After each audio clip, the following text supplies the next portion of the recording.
بسم اللہ الرحمن الرحیم۔ السلام علیکم اسٹوڈنٹس، امید ہے تمام اسٹوڈنٹس خیریت کے ساتھ ہوں گے۔ اور آج ہم لوگ کرنے جا رہے ہیں 10 کلاس اسلامیات لازمی کا باب چہارم ہم شروع کرنے جا رہے ہیں، جو ہے ہمارے پاس اخلاق و آداب، اور اس کا پہلا سبق آج ہم ڈسکس کریں گے اخلاص و تقویٰ، اور یہ ہے ہمارے پاس ہمارا chapter number 14 according to the نبی، جو ہم لوگ ڈے 1 سے دے رہے ہیں۔ تو چیپٹر نمبر 14 ہے اور باب چہارم ہمارا آج وہ ہو جائے گا جس میں ہم اخلاق و آداب، اخلاق اور آداب سے ریلیٹڈ چیپٹرز کو ڈسکس کریں گے۔ اور آج پہلا ٹاپک جو ہے جس ادب اور اخلاق کے بارے میں ہم پڑھیں گے وہ ہے ہمارے پاس اخلاص و تقویٰ۔ اخلاص اور تقویٰ سے کیا مراد ہے، ان دونوں میں کیا فرق ہے، یہ سارا ڈفرنس جو ہے وہ ہم لوگ آج ڈسکس کریں گے۔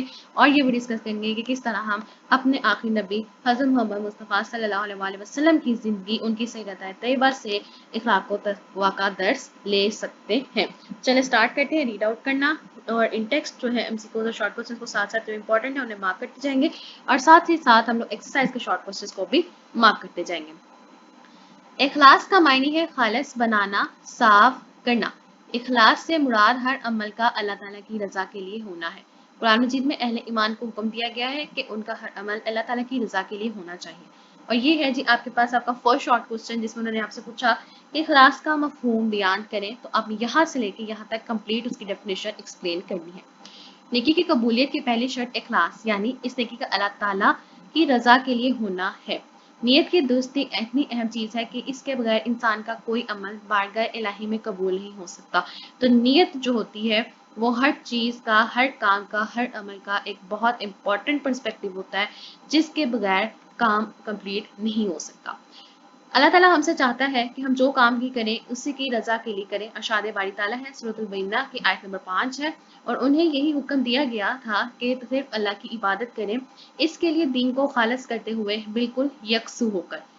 اور یہ ہے آپ کے پاس آپ کا تھرڈ شارٹ کوسچن، جس میں انہوں نے آپ سے پوچھا کہ اخلاص و تقویٰ کے بارے میں ایک قرآنی آیت مبارکہ کا ترجمہ لکھیں۔ اس میں آپ لوگ سورۃ البینہ کی آیت نمبر 5 کا یہاں سے لے کے یہاں تک کمپلیٹ ترجمہ مینشن کریں گے۔ نبی کریم صلی اللہ علیہ وسلم کا ارشاد ہے انما الاعمال بالنیات، صحیح بخاری کی پہلی حدیث ہے، تمام اعمال کا دارومدار نیتوں پر ہے۔ اور یہ آپ کے پاس آپ کی ایکسرسائز کا فورتھ شارٹ کوسچن ہے، اخلاص و تقویٰ کے بارے میں ایک حدیث مبارکہ کا ترجمہ لکھے، یہ آپ نے یہاں سے یہاں تک کمپلیٹ مینشن کرنا ہے۔ تقویٰ کا لفظی معنی ہے ڈرنا، پرہیزگاری اختیار کرنا۔ تقویٰ انسان کے دل میں اس کیفیت کا نام ہے جو اللہ تعالیٰ کے ڈر کی وجہ سے اسے نیکی پر آمادہ کرتی ہے اور اس سے گناہ سے روکتی ہے۔ تو تقویٰ کیا کرتا ہے، جو نیکی پر آمادہ کرتا ہے اور گناہ سے روکتا ہے۔ اور یہ لائنز بھی آپ کے پاس آپ کا سیکنڈ شارٹ کوسچن ہے کہ تقویٰ کے مفہوم پر روشنی ڈالیں، اس میں آپ نے یہ کمپلیٹ 2 لائنز مینشن کرنی ہے۔ تقویٰ کی اہمیت کا اندازہ اس بات سے لگایا جا سکتا ہے کہ قرآن مجید میں اللہ تعالیٰ نے بے شمار مقامات پر ایمان والوں کو خطاب کر کے تقویٰ اختیار کرنے کا حکم دیا ہے۔ قرآن مجید میں عزت و شرافت کا معیار تقویٰ قرار دیا گیا ہے۔ آپ سے MCQ کے میں پوچھا جا سکتا ہے کہ عزت و شرافت کا معیار کس کو قرار دیا گیا ہے، تقویٰ کو۔ ارشاد باری تعالیٰ ہے سورۃ الحجرات کی آیت نمبر 13، ان اکرامکم عند اللہ اتقاکم، بے شک اللہ کے نزدیک تم میں سے زیادہ عزت والا وہ ہے جو تم میں سے زیادہ پرہیزگار ہے۔ یہ بھی ہمارے پاس امپورٹنٹ MCQ ہے کہ زیادہ عزت والا وہ ہے جو تم میں سے زیادہ پرہیزگار ہے۔ اور یہ جو ہے یہ آپ کا لاسٹ شارٹ کوسچن ہوگا، تھرڈ شارٹ کوسچن، اور یہ آپ لوگوں کا اس کا آنسر ہے کہ اخلاص و تقویٰ کے بارے میں قرآنی آیت مبارکہ کا ترجمہ لکھیں۔ یہ آپ لوگوں نے پہلے ہم لوگوں نے دیکھا، آپ اوپر والی آیت بھی مینشن کر سکتے ہیں اور یہ والی آیت بھی مینشن کر سکتے ہیں، تو جو آپ لوگوں کو بہتر طریقے سے یاد ہوگی آپ لوگوں نے اس آیت کو مینشن کرنا ہے۔ حضور پاک صلی اللہ علیہ وسلم کا تقویٰ کا اصل مقام دل کو قرار دیا ہے۔ تو تقویٰ کا اصل مقام کیا ہے؟ دل۔ گویا اگر دل میں تقویٰ ہے تو انسان کے اعمال بھی درست ہوں گے، اور اگر دل تقویٰ کی دولت سے محروم ہے تو اعمال کی بگاڑ کا شکار ہو جائیں گے۔ جب انسان میں تقویٰ پیدا ہوتا ہے تو اس کا لازمی نتیجہ اخلاص نیت کی صورت میں نکلتا ہے۔ تو اعمال اور تقویٰ ان سب کا نتیجہ جو ہے وہ کس پر ڈیپینڈ کرتا ہے؟ ہماری نیت پہ، کہ ہم کوئی کام کر رہے ہیں تو ہماری نیت کیا ہے۔ آگے ہے اخلاص و تقویٰ اور رسوا اسلام۔ حضور پاک صلی اللہ علیہ وسلم کی سیرت طیبہ میں ہمیں اخلاص و تقویٰ کا درس دیتی ہے۔ گویا اخلاص و تقویٰ آپ صلی اللہ علیہ وسلم کی سیرت کا نچوڑ و خلاصہ ہے۔ آپ صلی اللہ علیہ وسلم کا ہر عمل خالص اللہ تعالیٰ کی رضا کے لیے اور تقویٰ پر مبنی ہوتا تھا۔ تو آپ صلی اللہ علیہ وسلم کا ہر عمل جو ہے وہ کس کی رضا کے لیے ہوتا تھا؟ اللہ تعالیٰ کی رضا اور تقویٰ پر مبنی ہوتا تھا۔ آپ صلی اللہ علیہ وسلم اللہ تعالیٰ کے معاملے میں کسی ملامت کرنے والے کی ملامت کی پرواہ نہ کرتے تھے۔ اہل مکہ نے رسول اللہ صلی اللہ علیہ وسلم کو مال و دولت اور سرداری کی پیشکش بھی کی۔ تو اہل مکہ نے آپ صلی اللہ علیہ وسلم کو کن 2 چیزوں کی پیشکش کی؟ مال و دولت اور سرداری کی۔ لیکن آپ صلی اللہ علیہ وسلم نے اللہ تعالیٰ کی رضا کے لیے ان تمام چیزوں کو ٹھکرا دیا۔ تو اہل مکہ نے آپ صلی اللہ علیہ وسلم کے چچا حضرت ابو طالب سے کہا کہ وہ آپ صلی اللہ علیہ وسلم کو اسلام کی تبلیغ سے روکے۔ تو آپ یہ بھی مارک کریں گے ایز این امپورٹنٹ MCQ کہ اہل مکہ نے آپ صلی اللہ علیہ وسلم کے چچا سے کیا کہا کہ یعنی کہ کون سے چچا سے کہا کہ آپ کو تبلیغ سے روکا جائے؟ چچا حضرت ابو طالب سے. جب آپ صلی اللہ علیہ وسلم کے چچا نے آپ صلی اللہ علیہ وسلم سے اس کے بارے میں بات کی تو آپ صلی اللہ علیہ وسلم نے فرمایا اللہ کی قسم اگر یہ لوگ میرے دائیں ہاتھ پر سورج اور بائیں ہاتھ پر چاند رکھ دے پھر بھی میں اپنا کام جاری رکھوں گا. تو جو آپ صلی اللہ علیہ وسلم ہیں انہوں نے بہت ڈٹرمنیشن کے ساتھ جو ہے وہ اسلام کی تبلیغ کی تھی.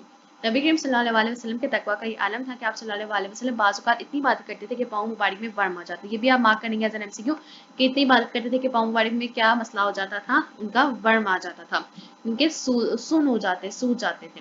آپ صلی اللہ علیہ وسلم ہر نماز کے بعد استغفار فرماتے تھے اور دن میں کئی مرتبہ اللہ تعالیٰ سے مغفرت کی دعا فرماتے تھے، حالانکہ آپ صلی اللہ علیہ وسلم معصوم عن الخطا تھے. اللہ تعالیٰ نے قرآن مجید میں آپ صلی اللہ علیہ وسلم کی مغفرت کا اعلان فرما رکھا ہے. آپ صلی اللہ علیہ وسلم کا استغفار فرمانا دراصل اپنی امت کے لیے تعلیم تھا. آپ صلی اللہ علیہ وسلم نے عمل کر کے دکھایا ہر چیز پر تاکہ ان کی امت جو ہے وہ ان کی چیزیں اڈاپٹ کر سکے. ایک غزوے کے موقع پر آپ صلی اللہ علیہ وسلم ایک جگہ دوپہر کے وقت ایک درخت کے سائے میں آرام فرما رہے تھے کہ جتنے میں ایک دشمن ادھر آ نکلا. آپ صلی اللہ علیہ وسلم کی تلوار درخت سے لٹکی ہوئی تھی، اسے تلوار پر قبضہ کر لیا اور نبی کریم صلی اللہ علیہ وسلم کو جگایا اور آپ صلی اللہ علیہ وسلم سے کہا کہ اب تمہیں کون بچا سکتا ہے؟ آپ صلی اللہ علیہ وسلم نے اطمینان سے جواب دیا کہ مجھے بچانے والا اللہ ہے. یہ جواب آپ صلی اللہ علیہ وسلم نے اس اعتماد اور بھروسے کے ساتھ دیا کہ دشمن پر لرزہ طاری ہو گیا. اس حالت میں تلوار اس کے ہاتھ سے گر پڑی. اب تلوار نبی کریم صلی اللہ علیہ وسلم کے ہاتھ میں تھی. آپ صلی اللہ علیہ وسلم نے تلوار اٹھا کر فرمایا کہ تمہیں اب کون بچا سکتا ہے؟ اس شخص کے پاس کوئی جواب نہیں تھا.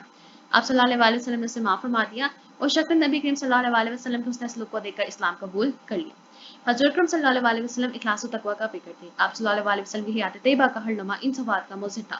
حضور پاک صلی اللہ علیہ وسلم کا امتی ہونے کی حیثیت سے ہماری ذمہ داری ہے کہ ہم بھی اپنے اندر اخلاص و تقویٰ کی خوبیاں پیدا کریں، ہر عمل خالص اللہ تعالیٰ کی رضا کے لیے کریں. اخلاص و تقویٰ اختیار کرنے سے اعمال قبول بھی ہوں گے، ان کی لذت بھی اضافہ ہوگا. جب انسان نیکی کا عمل اخلاص کے ساتھ اور تقویٰ کی صفت اختیار کر کے کرتا ہے تو اس کے لیے نیکی کرنا آسان ہو جاتا ہے.